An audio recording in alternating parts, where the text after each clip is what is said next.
Experience एक अलग ही experience है इंडिया के एग्जामिनेशन का। ये कॉम्पिटिटिव एग्जामिनेशन के साथ साथ बहुत एक तगड़ा स्ट्रैटेजी भी इसे कहा जाता है। तो ये अप्रैल से पहले हमारा सारा सिलेबस पूरा का पूरा खत्म हो जाता है, जिसका सीडीएस के लिए रिलेवेंट है, और सीएपीएफ का जो पेपर 2 है वो भी खत्म हो जाता है तब तक। तो ये काफ़ी सारा सिलेबस इसका सीएपीएफ का खत्म हो जाता है। जो बचता है वो सीडीएस के बाद शुरू होता है। या सीएपीएफ असिस्टेंट कमांडेंट एग्जामिनेशन जो रहता है, उसमें जो पहले जिनको पैरामिलिट्री बोला जाता था, अभी जिनको सेंट्रल आर्म पुलिस फोर्सेस बोला जाता है, बीएसएफ है, सीआरपीएफ है, आईटीबीपी है, एसएसबी है, और जिसमें मैं खुद सर्व कर चुका हूँ सेंट्रल इंडस्ट्रियल सिक्योरिटी फोर्स है, जो देश के टॉप वाइटल इंस्टॉलेशंस को गार्ड करता है, including north block, south block, बहुत इंपॉर्टेंट लोकेशंस को गार्ड करता है। Unacademy, let's crack it. Hello दोस्तों, जय हिंद। कैसे हो आप सभी लोग? आप बहुत सारे लोग ऑलरेडी मुझे जानते हो, फिर भी जो लोग नए हैं उनके लिए मैं बताना चाहूँगा। मैं हूँ doctor Prashant Jagtap, farmer assistant commandant central industrial security force and one of the top educators on Unacademy platform for CDS, AFCAT and CPF Assistant Commandant Examination. And I'm also the author for very popular books for CPF Assistant Commandant Examination. और आज हमारे साथ एक बहुत ख़ास मेहमान हैं। आज हमारे साथ एनडीए के एक बहुत बड़े महारथी, मैथमेटिक्स के जो महामहिम माने जाते हैं, जिनके मेंटरशिप के थ्रू बहुत सारे स्टूडेंट्स ऑलरेडी जो एनडीए क्रैक कर चुके हैं, जिनको लगभग 14 साल से ज़्यादा टीचिंग का एक्सपीरियंस है, ऐसे अखिल सर हमारे साथ आज पधार रहे हैं। Thank you very much Akhil sir, आज हमारे साथ ज्वाइन होने के लिए। एंड सर, आपका एनडीए में पढ़ाने का बहुत तगड़ा एक्सपीरियंस है, तो थोड़ा सा आपके एक्सपीरियंस के बारे में थोड़ा सा बता दीजिए। जी सर, बिल्कुल। And thank you for the introduction. और एक्सपीरियंस एक अलग ही एक्सपीरियंस है इंडिया के एग्जामिनेशन का। ये कॉम्पिटिटिव एग्जामिनेशन के साथ साथ बहुत एक तगड़ा स्ट्रैटेजी भी इसे कहा जाता है। तो बच्चों को मेहनत के साथ साथ एक प्लानिंग को भी फॉलो करना होता है। उन्हें ये पता होना चाहिए क्या पढ़ना है, क्या नहीं पढ़ना है, कितना पढ़ना है। तो कई बार बच्चा इन्हीं चीज़ों को लेकर बहुत कंफ्यूज रहता है, और वो कंफ्यूजन की वजह से ही वो फेलियर को फेस कर रहा होता है।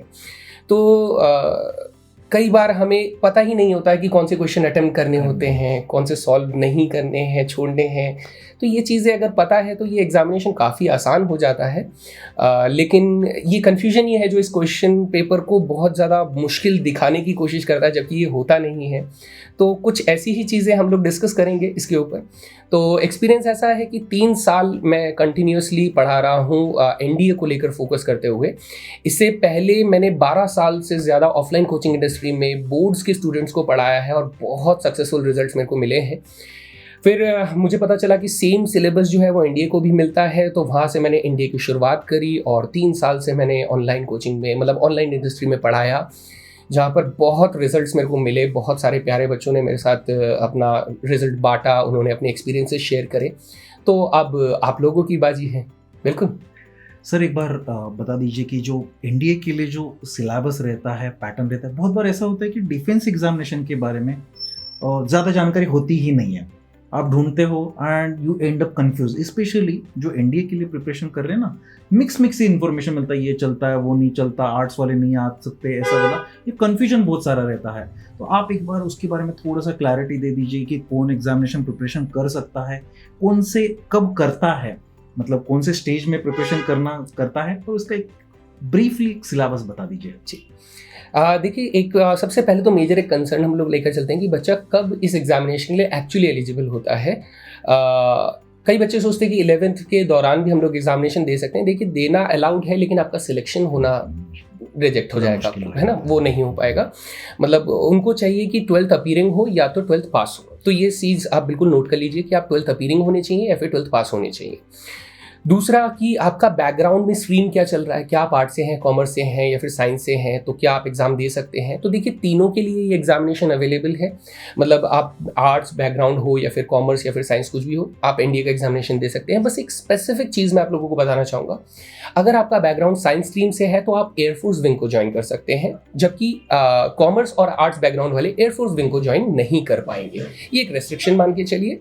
बाकी आप नेवल हो या फिर लैंड आर्मी हो, उन दोनों के लिए कोई भी स्ट्रीम का बैकग्राउंड हो सकता है, तो इसमें कोई प्रॉब्लम नहीं है।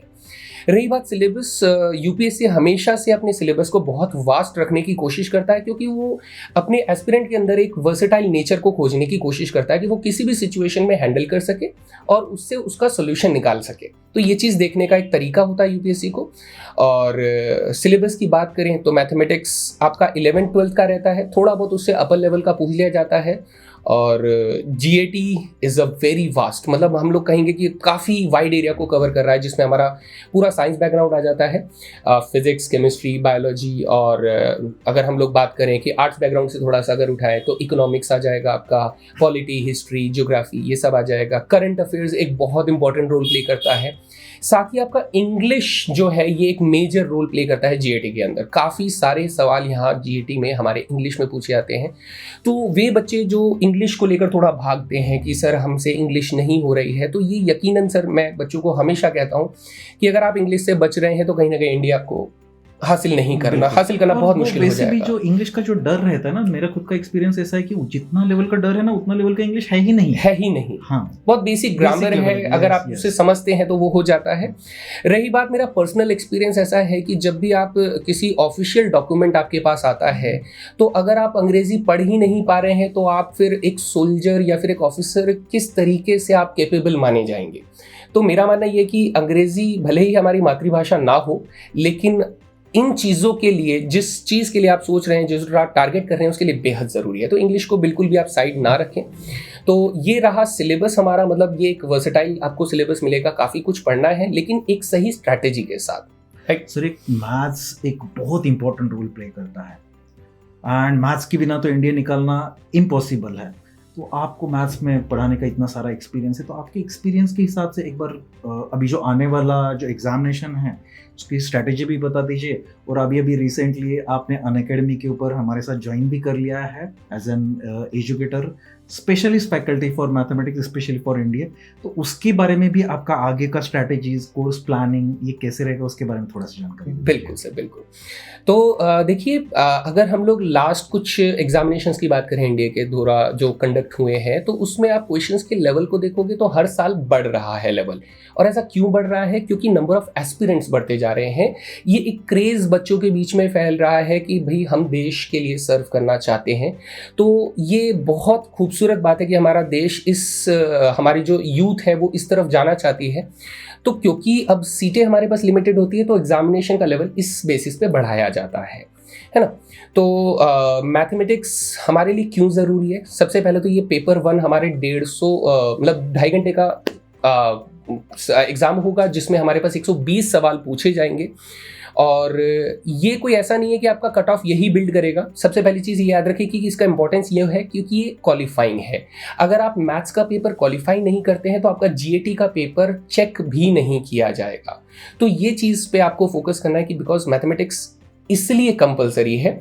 बाकी ये मत सोचिए कि आपका पूरा जो ओवरऑल रिजल्ट है वो सिर्फ मैथ डिसाइड करेगा। ये भी मैं आप लोगों को पॉइंट आउट करना चाहूँगा। अब मैथ्स इंपॉर्टेंट है तो हम लोग इसे कैसे करने वाले हैं? देखिए, मैं मेजरली आपको यूट्यूब के सेशंस भी दूंगा, मैं आपको और भी अलग अलग तरीक़ों से सेशंस दूंगा, लेकिन जो सबसे फोकस्ड, जो इसे कहते हैं कि हाँ पूरा डेडिकेटेड टीम अगर आपके लिए काम कर रही है, तो इसके लिए हम लोग एक बैच सर लेकर आ रहे हैं, अग्नि बैच, जो कि एनडीए 2024 फर्स्ट वाले एग्जामिनेशन के लिए प्लान कर रहे हैं, मतलब जो अप्रैल में होने वाला है। एग्जैक्टली सर, बिल्कुल। तो उसके लिए हम लोग प्लान कर रहे हैं, जिसमें पूरी डेडिकेटेड टीम है, टॉप एजुकेटर्स हैं इंग्लिश के लिए, जीएटी के लिए और मैथमेटिक्स के लिए। मैं आप लोगों के सामने हूँ। तो ये बैच जो है 30 नवंबर 2023, जो अभी बस आने ही वाला है, कुछ दिनों में ये बैच आप लोगों के लिए लाइव हो जाएगा और आप इसे ज्वाइन कर सकते हैं। ठीक है, बहुत ही नॉमिनल प्राइस में है, क्योंकि चीज़ें आपको जब बहुत बढ़िया चीज़ें जब मिलती हैं तो उसके लिए आपको थोड़ा सा वर्थ इट आपको समझना है। और साथ ही मैं आप लोगों को बता देता हूं कि जब आप ये बैच वगैरह खरीदेंगे तो उस दौरान आपको थोड़ा बहुत डिस्काउंट भी अवेलेबल होगा। तो उसके लिए आप एक बेसिक सा कोड वगैरह यूज़ कर सकते हैं, और वो कोड मैं आपको बता देता हूं कि अखिल सर आप टाइप करेंगे, जहां पर कोड होगा AKHIL और फिर उसके बाद सर लगा देंगे, तो ये कोड लगाते ही आपको डिस्काउंट भी अवेलेबल हो जाएगा और इस तरीके से आप बैच को ले सकते हैं। तो ये बैच जो है मैं स्पेसिफिकली प्लान ऐसे कर रहा हूँ कि हाँ आप लोगों के सक्सेस के लिए ही इसे डिज़ाइन किया जा रहा है। तो इस तरीके का कुछ सफ़र रहेगा बच्चों के लिए। तो ये रहा सर। ये मतलब मैं जहाँ तक समझता हूँ कि बच्चे एनडीए के बाद ना एक तरीके से सोचते हैं, कई बार होता है बच्चा एनडीए को जानता तो है लेकिन उसके अटेम्प्ट्स खत्म हो जाते हैं, तो फिर वो बड़ा हताश हो जाता है। तो क्या इसके बाद हमारे पास कुछ ऑप्शंस रहते हैं? बहुत ऑप्शंस है, बहुत ऑप्शंस है। एनडीए के साथ साथ ऑप्शन सिर्फ खुलना शुरू हो जाता है। NDA is the first officer level entry जो स्टार्ट हो जाता है।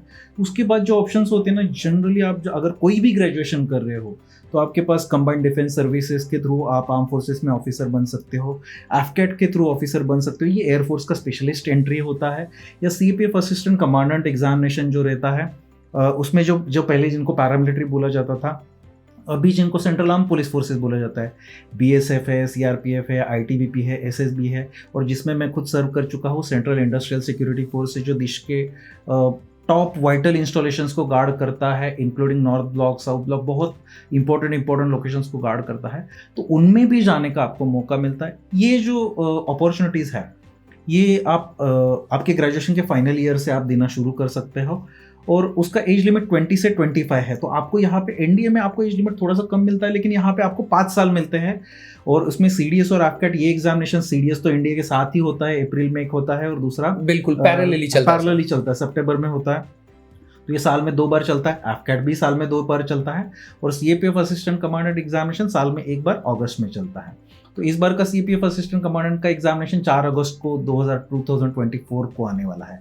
और अगर आप सीपीएफ असिस्टेंट कमांडेंट एग्जामिनेशन के लिए प्रिपरेशन करना चाहते हो, या आपकी कोई जान पहचान वाले हैं वो आर्म फोर्सेस में जिनके एनडीए का टाइम खत्म हो गए लेकिन आगे प्रिपरेशन करना चाहते हैं, तो आप सीएपीएफ है, सीडीएस है, एफकेट, इसका प्रिपरेशन साथ में किया जा सकता है। और साथ में मिलके देखोगे ना, इनका वैकेंसी 700-800 के पास चला जाता है, उससे भी ज़्यादा चला जाता है, बहुत ज़्यादा चला जाता है, और एक अपॉर्चुनिटी बनता है। मेरे बहुत सारे स्टूडेंट्स ऐसे हैं कि कुछ लोग का एनडीए नहीं हुआ, सीडीएस नहीं हुआ, उसके बाद वो सीपीएफ में ऑफिसर्स बन गए, एंड ये भी क्लास 1 गैजेटेड और कमीशन ऑफिसर रैंक, बिल्कुल सर, और परमानेंट कमीशन से सारा, ये शॉर्ट सर्विस कमीशन भी नहीं है सीपीएफ असिस्टेंट कमांडेंट। तो उनके लिए अगर आप में से कोई प्रिपरेशन करना चाहते हो, या कोई कर रहा है आपके दोस्त वगैरह, या उनको आप गाइड भी कर सकते हो।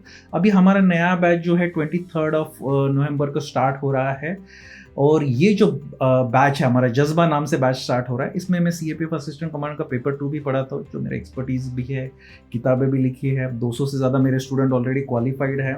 और इसका जो जनरल साइंस है, सीडीएस के लिए हो, एफकेट के लिए हो, और सीपीएफ असिस्टेंट कमांडेंट के लिए जनरल साइंस भी मैं इसमें पढ़ा रहा हूँ। हमारा सीडीएस का बैच भी इसके नेक्स्ट वीक में हमारा आने वाला है, आप अनअकैडमी के ऊपर ज्वाइन कर सकते हो।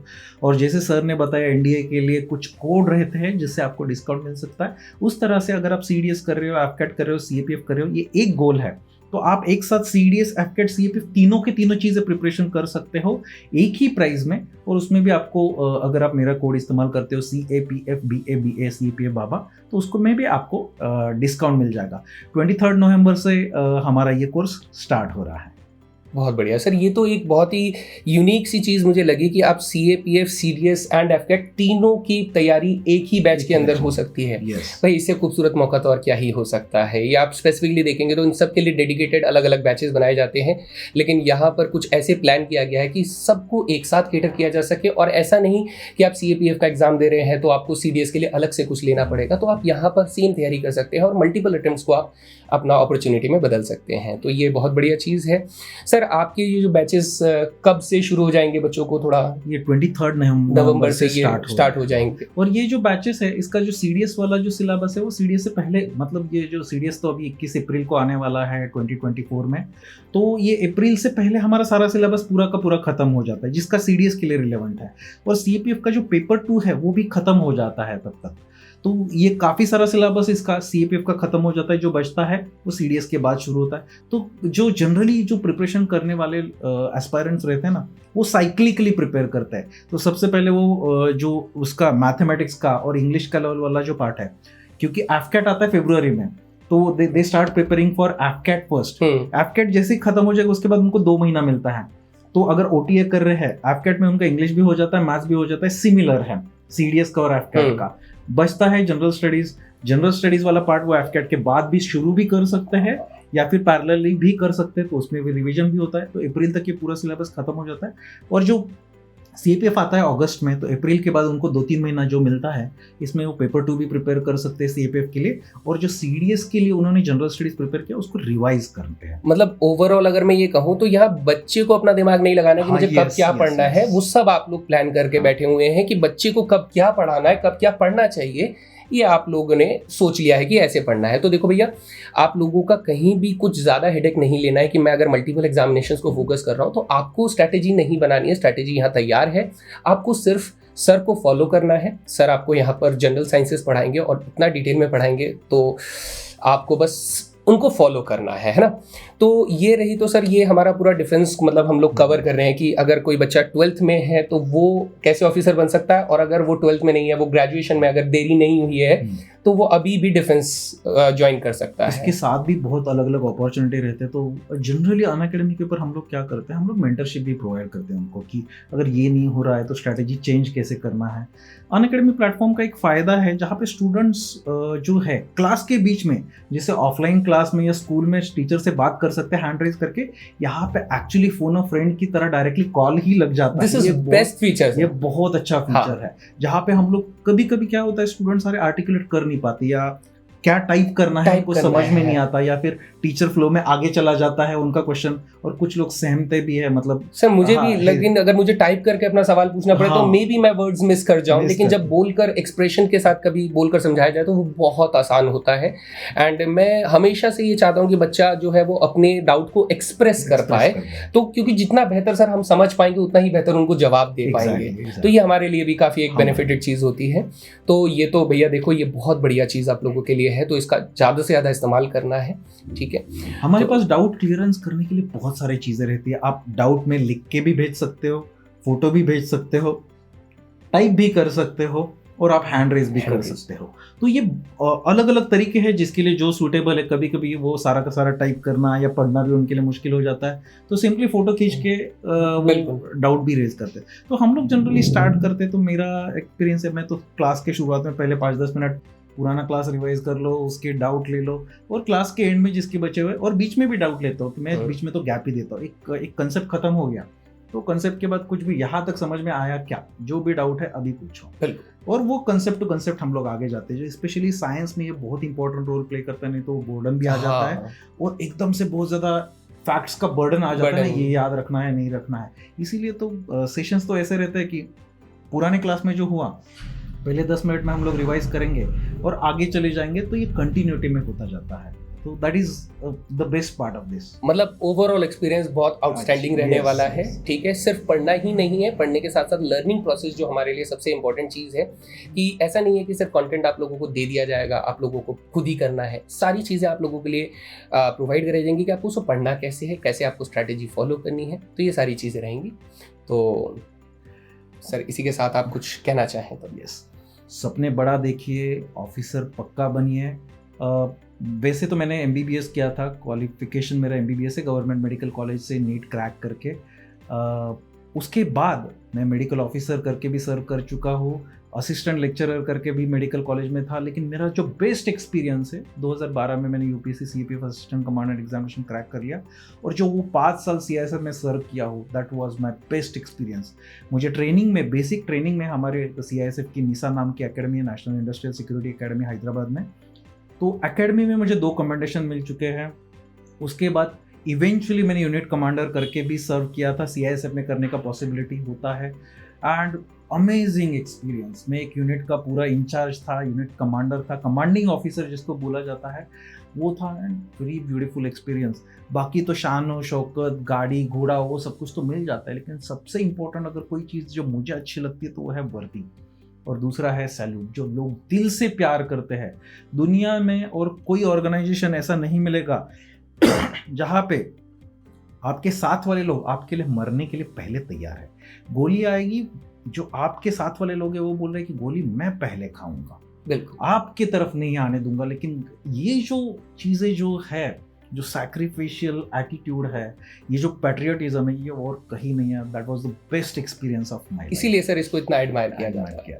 Yes, so thank you very much sir, आप यहाँ पे आए। और अनअकैडमी डिफेंस गुरुकुल के ऊपर ये जो चैनल है, इसके ऊपर हमारे सर के भी सेशन शुरू होने वाले हैं मैथ्स के, और एनडीए का भी प्रिपरेशन बहुत अच्छे से कर लीजिएगा। अभी सर आ चुके हैं तो एनडीए का आपका प्रॉब्लम, जो मेजर प्रॉब्लम जो था मैथमेटिक्स का, ये अभी सर की जिम्मेदारी है और सर मोर देन कैपेबल है ये जिम्मेदारी संभालने के लिए। सो सर को मैं थैंक यू कहना चाहूँगा, आप आए हमारे साथ और आपका एक्सपीरियंस शेयर किया। And thank you very much guys, and I wish you all the best और जल्दी से जल्दी वर्दी पहन के देश की सेवा में आ जाइए। Thank you very much. जय हिंद।